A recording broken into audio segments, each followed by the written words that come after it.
Hello and welcome to NSE Finvest powered by CNBC TV 18. This week we are at the Gurgaon factory of one of India's leading auto component manufacturing companies, the Sona Koyo Group. The Sona Group was founded in 1987 to manufacture components for the automotive industry. With over 16 plants across India, 3 in Germany and 1 in the US, the group has engineering capabilities in areas such as machining and assembly, precision forging, cold and hot forging and heat treatment. The group consists of 9 automobile components manufacturing companies and 2 service companies in the areas of engineering and mobility. The company's range of products primarily consists of steering and driveline components for passenger cars, utility vehicles, commercial vehicles and specialty vehicles. Focusing on our theme for the series, NSE Finvest visited the Sona Group in Gurgaon to gauge thoughts and notions of young professionals on investments and financial planning. I'm investing in government securities, though there are some plans of going to equities, but that will be in later stage. Currently I'm going with what actually my family is advising me to do. But yeah, I'd love to if I'll get some kind of advice, to make my portfolio in such a way that I can even invest in equities right now and get a certain secured amount. I have started investing, but I have started investing in secured deposits such as FD, recurring deposits and PPF. I have heard about some SIPs are there, systematic investment plans. I would definitely want to go in that and would change my plan from that secured deposit to unsecured, so that at this time I can take a risk and maybe if my luck goes, I can make wonders with that. Yeah, I've been investing from almost 3-4 years now. I've been investing in stocks, I've been investing in mutual funds, insurance, so a piece of it. So I invest in all. I don't have any professional advisor, and to be honest, from last 2-3 years I'm not investing into the financial market. I'm a bit conservative now. Don't get into financial market. I look for FD and all because I've lost a lot of money into the stocks and mutual funds. So primarily, some time back I used to discuss with my friends, used to read the newspapers. For me, investment means converting the idle cash into the returns, and that must be risk-free. And generally I have been investing since last 4 or 5 years. I have created a pool of my portfolio. I have selected stocks from different industry, either from IT or from motor components and various others. And on that basis I identify the investments, stocks which are generating the high returns and having a little risk. I invest in property from last 3 years, and from last 5 years I invest in gold. I want to ask them that please advise me the investment plan which will give me more return, 10 to 15% of my investment within 1 or 2 years, so that I can enjoy my life. I'm not very much acquainted with all the plans and policies, but the mere little information which we gather from internet and from the known people, that much information I have. But I would like to get more information, and I would like to get myself knowledgeable on that. Well, we're now at the Gurgaon plant of the Sona Koyo Group with 2 very special experts. First up, we have Uday Doot, who's the Deputy CEO of International Money Matters, and we have HEMANT Rustagi, who's the CEO at Wiseinvest Advisors. Thank you, gentlemen, for being here with us. First question to you, Uday. When anyone starts investing, let's talk about the common pitfalls. What are some of the common mistakes that people make when they start investing? See, initially when we start investing, the first thing that why people start investing is to save tax, and that is their primary objective that they keep in mind. Keeping one single objective of saving tax in your mind closes your doors for so many other things that you could do with your money. So the first thing that I would tell people is that don't save only for saving tax. See, why do you really want to invest? Do you want to buy a car? Do you want to buy a house? You want to go for a holiday? You want to buy a cell phone? You want to send your parents for a holiday? Why do you want to invest? First put that thing together, then figure out whether tax saving, whether time horizon, whether liquidity, all those other things come around. That's right. Hemant, just tell me a little bit about, so like Uday said, don't just save to save tax. How can we start investing correctly? What are the baby steps? Well, I think it's very important to start investing correctly. I think the biggest problem that we have seen investors face is they don't even start investing. And I think there are some very illogical reasons for that. Some people think that, because I don't have enough money, so why should I start investing now? And someone who's young thinks that, why talk about retirement now? We still have 30, 35 years to go. Why do that? Or some people think that we don't know how to go about it. The fact of the matter is, today, you can start investing with as little as 500 to 1,000. So to say that I don't have enough money is completely wrong. You have investment options like mutual funds, which are very, very simple to understand. So which again, even a layman can start investing in it. So I think the point is that start investing early, and the biggest advantage of starting investing early is that you benefit from power of compounding. So let's touch upon ULIPs. How good are ULIPs in investing as a asset class? Now you have these products called ULIP, which is unit linked insurance product, which are basically nothing but a mix of insurance and some part of investments also. So to just put it, I think for investors who are investing for the first time, avoid ULIPs. Try term insurance first to cover the risks that are there for your life. Take health insurance also for your health and your family's health.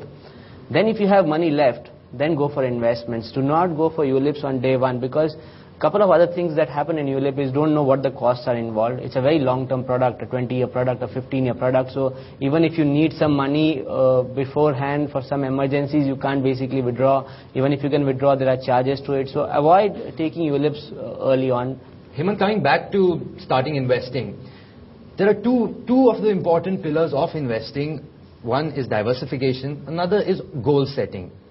Elaborate a little bit about goal setting. Well, I think that's a very, very important aspect. We talked about investors delaying their process. Another pitfall that most investors face is they start investing without a plan. And believe me, it's like traveling without an itinerary. I mean, whenever you plan your travel, obviously you fix your itinerary, you know where you want to go. Chances are that everything will go completely haywire. Uday, how does one go about doing asset allocation? What's the right way to diversify one's portfolio? Once you have your goals listed down and you said, okay, so I want to buy a car which is 2 years down the line, I want to save for a house which is 10 years down the line, then straight away what happens is, because there is some money that you need after 2 years, there are certain asset classes that you do not want to invest in. So it is very unlikely that I will buy a piece of land which I can sell in 2 years' time to buy a car. It is unlikely that that is going to happen. So then my choice is either I will put that money in a short-term debt fund, which is like a mutual fund which is debt-oriented, invest in fixed income, or I'll put that money in a fixed deposit, something which I can liquidate easily and I'll put. So it automatically restricts the investments that you have. So asset allocation basically gets derived. There is one common theorem which goes around which says that your 100 minus your age is the amount that you should put in equity. That is all bunkers. It actually does not work, because somebody who's a 25-year-old has 5 people to take care in the family, and somebody who's a 25-year-old has nothing to worry apart from his salary, gets some more pocket money from his parents. So it does not work. That theory does not work. How your goals are, when do you need the money, how much money do you need, will decide what your asset allocation should be. We are living in the self-help generation. Okay, the internet is there. I've got newspapers. I've got television. I can help myself with everything. Why would I need to go to a financial plan? I can just go online, moneycontrol.com, watch the television, help my own self. But what's the importance of a financial plan? Well, I know I just did mention about the fact that investing is a very simple process, but unfortunately it's not that simple. The problem is that we work so hard to earn our money when it comes to investment. Many a times, I'm sure all of us have seen that. Somebody comes and says, why don't you put money in equity? We go and put money in equity. Somebody says, why don't you buy this real estate? Of course, real estate is not something that is easy to buy because you require a big sum for that. But then somebody comes and says, now debt funds are doing very well, so why don't we do that? I think this is typically what happens if we are not fully aware of what are the pros and cons of different investment options. At the same time, having said that, let me also say that it is definitely not very, very complicated. Provided, I just mentioned about we put in so much hard work. Okay, we work for hours to earn our salaries. If we spend a little bit of time on learning about investment, I think our life can be much, much easier. It's time for a very short break on NSE FinViz powered by CNBC TV 18. We'll be right back. Don't go anywhere. Welcome back. You're watching NSE FinViz powered by CNBC TV 18, and today we're at the Gurgaon plant of the Sona Koyo Group. Talking about mutual funds, there are a variety of mutual funds, and it's always a bit confusing as to which one is good for what goal. How does one go about understanding these mutual funds? So, first of all, mutual fund is a brilliant product for people who do not have experience of investing. It's a very good product for people who have small money to invest, 500 rupees per month. It's a very good product. You have a whole variety of funds which are there. Mutual funds is not about stock markets only. I'll give you a very simple example, and if people have not invested in funds at all, I would say the first fund that you should invest in should be like a liquid fund. A liquid fund works very much like your savings bank account, but it earns you maybe 2-3% more than your savings bank account. Why would you invest in a liquid fund is that basically for people who have not invested ever, this is like taking a first step. It's like when you're learning swimming, you don't go into an Olympic size pool on day one, right? You first go to a baby pool, try and see if you can, so try with a liquid fund, see how the whole system works. How do you issue a check? Where does your account statement come? When you redeem, how does your money come back to your bank account? Understand the system. Why not put all my money in a fixed deposit? It's in the bank, it's safe with the bank. I don't need to look at it after whatever period that I put it for, a year, 5 years. It'll renew and it'll keep going. Why do I get into all this janjat? So you're actually making it sound very, very simple.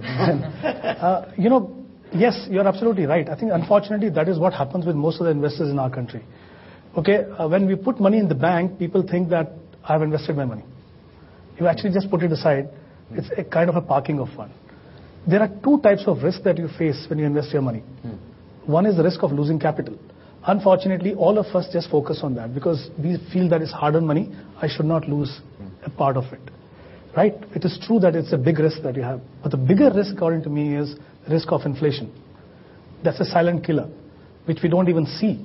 Now, for example, if you put money in bank FD, and if some of you are in, let's say, 30% tax bracket, you earn 10% interest from a fixed deposit, you pay 30% tax on that, 3% goes into tax. What are you left with? 7. If the inflation is more than that, even though your money has grown in numbers, actually value has gone down. So that's exactly the reason why you need to look beyond fixed deposits. These guys, hardworking, we're working long hours. We might not have time to monitor the portfolio on a regular basis. But what is kind of like a rough idea of how often should they monitor their portfolio? How should they go about it? So the way it works is that monitoring regularly does not mean that now we have all smartphones. So there is information basically available to you every single second. You will put some alert somewhere, so you are working, doing some very serious work, and one alert will come, this has happened to your investment. But frankly, that kind of real-time information at times can be more disturbing and more dangerous for your investments. What really requires and how you need to monitor is that, point number one, you put down some goals for yourself, saying that I'm investing 100 rupees here and I want this money to grow to 200 in the next 3 years, which is what my target is, or say whatever 5 years, whatever time horizon is. So once in a month, at least initially, and later on you can make it once in a quarter also. Once in a month, sit down. Okay, this is where I started. This is how much I had planned to invest. This is what my plans are. Hemant, let's talk a little bit about ETFs. That's also one kind of asset class, but just shed a little more light on what that is and how it might be beneficial for our viewers. See, ETFs are akin to buying stocks on the stock exchange, basically. It's a basket of stock that you buy. These are essentially index fund. Index funds are the fund basically which have the same stocks in the basket which are a part of that particular index. So, for example, if you're talking about Nifty 50, okay, if that all the 50 stocks is going to be a part of that. Now, there are two ways of buying index. One is through a normal mutual fund. The second is through ETFs on the exchange. So, if you are someone who is keen to, do transaction on the exchange or already familiar with that, ETF is a great product because, it saves you from a lot of botheration. You don't have to do stock selection. You know which are the stocks which are there. You know what is the weightage that is given to that. So at any point of time, you don't have to worry about the quality of the portfolio. Uday, let's talk about IPOs. Now, IPOs is another thing. There was a lot of excitement about it a few months or a couple of years ago. Is it good for retail or first-time investors to get into IPOs? See, companies will come out with an IPO when the time is best for them. And when the time is best for them, it means they can price their issue in a manner which is favorable to them, and they are sellers here. So realize they are coming out at a time when they are sellers, so which means that it may not be as favorable as the situation for you. So you see, why have there been hardly any IPOs in the last few years is because the market is not doing so well. So normally an IPO will see a stock which is overpriced. So general advice, very basic advice is that avoid IPOs. Well, it's now time for the audience to ask us some questions, but that's after this very short break. Don't go anywhere, we'll be right back.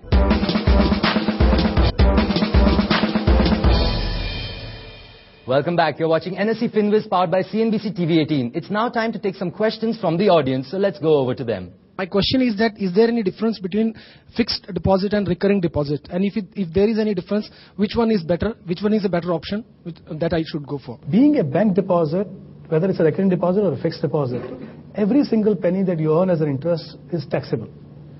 This is where you need to look at options like mutual funds, which I just explained earlier, that these are much more tax efficient. Now, for example, whenever we talk about mutual funds, so generally it's equated with equity funds. The general perception is that mutual fund is all about equity or maybe gold for the last couple of years. But the fact is that mutual funds offer a variety of debt funds. You know, Uday had touched upon some of the variety of debt funds that are available earlier. Now, you have these short-term funds in the debt category. You can invest through SIP in those. You can give yourself a chance to get better return than what you get in the recurring deposit. And the second is the returns are going to be more tax efficient. So I think whenever you're looking at debt options, look at something which is more tax efficient. And that's where mutual funds can definitely score over other investment options. When we start a career, the first thing with the investment which comes to us is that to save tax. We have to save tax for 1 lakh rupee. So everybody start fighting for taking insurance, taking some other bonds and all to save the tax. So we read off for 1 lakh rupee. And since we are young people, so we are more towards the plastic money. So we invest a lot to the assets from the plastic money side. So we pay for that part again. So most of the time we are left with at least almost over 1 lakh rupee in a year. So I just want to understand from your point of view, how to invest this 1 lakh rupee in the diversified fund. Should we look for only for the equity, mutual fund or the fixed deposit? So basically the great part about our tax saving, which is Section 80C, is that there is a whole variety of things that you can do there. You can buy insurance, you can make investments in fixed income products, you can make investments in market linked products. So you can basically do anything that you wish for, long term, not short term, but long term basically, because all tax saving products are products with locked in. So I'm saying, like we said right at the beginning of our session when we're talking, is that first put down why do you want to do that. I know tax saving is one of the objectives. Apart from tax saving, are there any other objectives that you have? Saying that for some people you say, no, I need this money after 3 years because I need to buy a car. So are there any options for a 3-year tax saving product? There are no. There is one single product which is there. You can do equity linked saving scheme, which is like a mutual fund with 3-year lock-in. But it may give you good returns, it may not give you good returns, because equity is a slightly more longer term product. Something, then you have your 5-year FDs, which after 5 years that money will mature, will give you simple returns like an 8%, will give you tax saving as you wanted. So the first is put down why you want, what do you really want, apart from tax saving. Do you want to buy insurance? Then you can buy a term insurance policy. This will give enough protection to you or your family. So I'm saying, think from what do I want apart from tax saving. Which asset class would be best for the beginners? I mean, there is always a risk factor, so beginners don't want it. So which asset class you suggest to them? First, I should create some sort of an emergency fund for myself. Something which is very liquid, something which is very safe, something which I can go back to if something happens to me or I need something for some emergency kind of a requirement, right? Because life is not always going to be one single straight way up. We will have ups and downs. So for a beginner, first thing, if you want to test a liquid fund, test a debt fund, look at how that whole fund works. Once you've seen how a redemption happens, when you want the money, if you redeem it, how does the money come back to your bank account, how much time does it take, then start exploring the options of investing in other long-term investments with higher risk and higher return. But initially, yes, start with baby steps, start with liquid funds, short-term funds, FMPs, FDs. Well, on that note, it's time to end the forum. Thank you so much, Uday. Thank you, Hemant, for coming here. And thank you so much for having us here this evening. Well, that's all in this episode of NSE FinViz powered by CNBC TV 18. We hope that our experts have been able to help the employees at the Sona Koyo Group plan a financially stable future for themselves. We'll be back next week with another set of young employees at another company. Till then, from the entire team, thank you for watching.